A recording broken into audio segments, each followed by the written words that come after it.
Hey everybody, it's Jenny and Alex. We're back here at Bristol Old Vic, and this evening we've been watching Scaffolding, which is a one-actor, 1 hour long show. And just some quick details for you before we get into our chat about what we think. It is on between the 3rd and the 7th of September, 8 p.m. daily. I can say already that you should definitely get down here and see it. Before we even came in, I was having a look at what people were already saying, and they were saying such things as it's funny and moving and a little gem of a play. It's been written by Lucy Bell and directed by Lillian Waddington, and it stars Suzanne Hamilton as the main character called Sheridan. And as I mentioned, it is a one-person play, and I don't know what your initial thoughts are, Alex, but I was completely captivated throughout.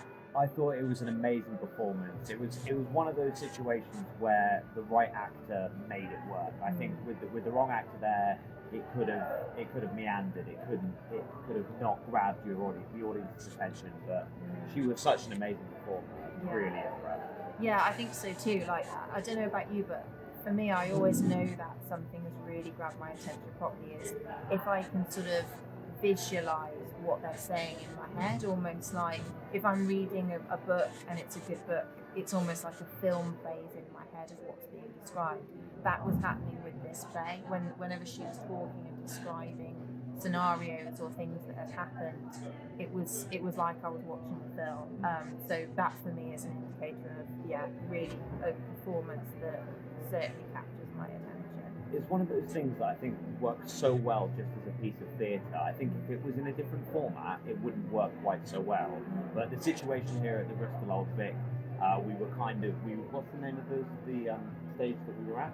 Sort of not quite theatre in the round, but it was on the seating was on 3 sides.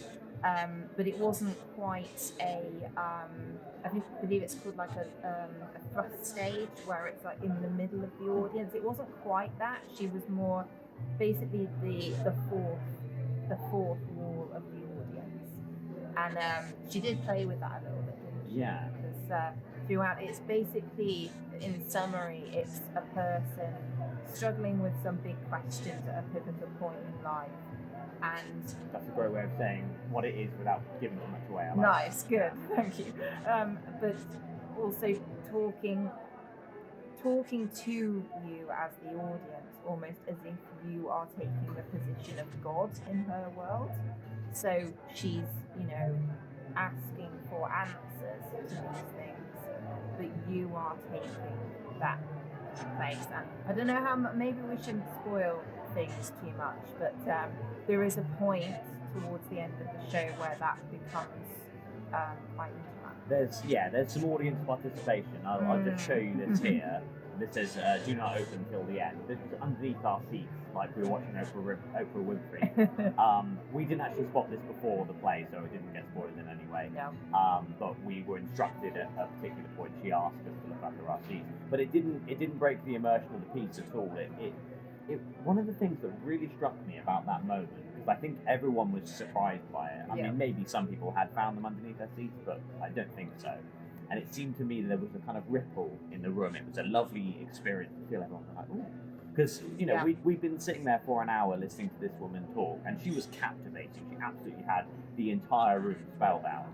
But it was such a change in pace to suddenly be like, and now you're part of the show. Yeah. And both of us read part of what is contained in this book. I don't know whether anybody hearing this will know what I mean, but sometimes there's this game that you play in like theatre warm-ups and stuff where you try to get from the numbers like 1 to 20 or something, and every person has to say a number, but you can't interrupt each other, and you can it's a game to sort of naturally feel who's going to say something next, and it was a bit like that. That really struck me actually, because there was quite a lot of stuff to say, and she didn't point at people and say, okay, you speak.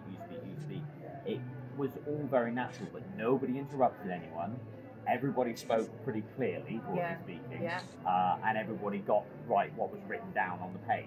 Because obviously we could all read along as it was being said. But it was a really interesting choice, and I think the piece was already brilliant, but I think it elevated it so much with that little bit of interaction. Yeah, it was really, really good because it gave that really nice closure to you being the person, the people, the entity who she's speaking to throughout, and then suddenly you get to say something back. And whenever somebody spoke, she looked at the person speaking, so it was like she was listening to that. I didn't even notice that because I was when I spoke, I was like, I better not fuck this up. Yeah, same actually. Yeah, but and it was. We it might was have to so beep good. that. Oh yeah, sorry. Who knows? My natural natural speech. I don't know. But one of the things that I really want to compliment the play on, obviously when it's a monologue, an hour-long monologue, I mean it was actually just over an hour. I think so. But it's hard to maintain people's attention. Obviously her performance luckily did that. But one of the really smart decisions they made is they faded to black and often played pieces of music as well in between the different kind of sections. Yeah. But in that same way, it didn't feel formulaic. You didn't think, okay, well here's going to be another bit where it's going to fade to black, and the spaces in which she was talking weren't always even. It wasn't like, okay, 15 minutes fade to black, 15 minutes fade to black, 15 minutes. It felt very organic and natural, and it was usually, well, in every instance, I think it was a point where something else had happened in the plot, and then she kind of recapped what had just happened. Yeah, it was like she was checking in with you, and like, you know, each time you would get the blanks would be filled in about like what's been happening in her life since the last time she spoke to us, and then the full story, the full picture would become clear.